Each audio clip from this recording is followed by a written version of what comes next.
Good morning. This is Rick Gray. Hey, I just wanted to talk a little bit this morning about attention span and raising our kids. This last weekend, my daughter had a ballet recital.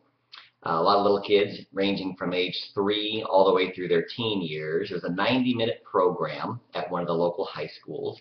It was packed. There's probably 400 to 500 people in the auditorium. A lot of fun. And we took our whole family, of course, and my son as well, who's 6, to watch my daughter's performance. Interestingly, I saw a lot of other children there with their parents.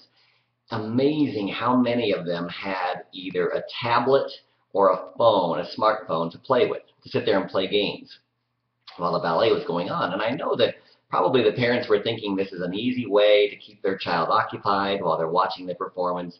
And it also was amazing to me how many parents were on smartphones as well and tablets during the performance.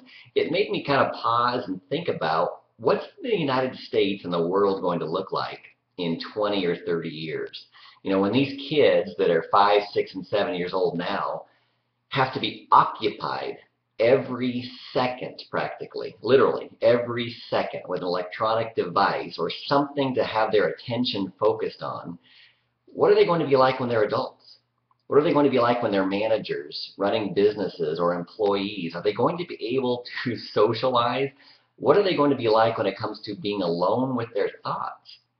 You know, I was really proud of my son, who's 6 years old. He watched the entire show, paid attention to the entire thing, and we didn't bring a tablet or a smartphone even to let him play. I wanted him to learn to pay attention and watch a 90-minute ballet for a 6-year-old boy.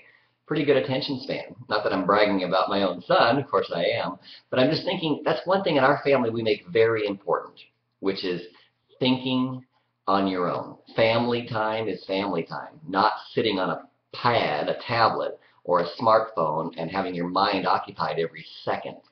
Yeah, I'm really worried about the current generation of youth growing up with electronic devices that basically occupy all of their time. What are their social skills going to be like when they're teenagers or they're in their 20s? You know, how are they going to interact with other people in the world if they can't even focus for 30 seconds to 1 minute on something in life? And, you know, we don't always have to focus on what we enjoy.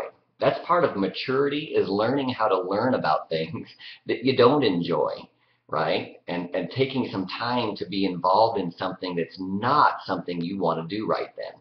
That's what develops your mind. It develops concentration, patience, appreciation. So give the gift of attention to your children, and make sure you don't let your children play or be occupied every second on an electronic device. I really think this is causing a lot of social problems these days. They talk about the shootings in the schools and in malls. I think this has a lot to do with it. People unable to really assimilate into the real world. They live a life of delusion and fantasies, and it has to do with being occupied every second with a device.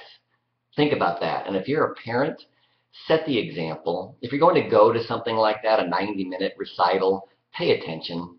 Otherwise, don't go, because you're setting a really bad example for the other children in the audience. Just something to think about, some food for thought. Have a great day.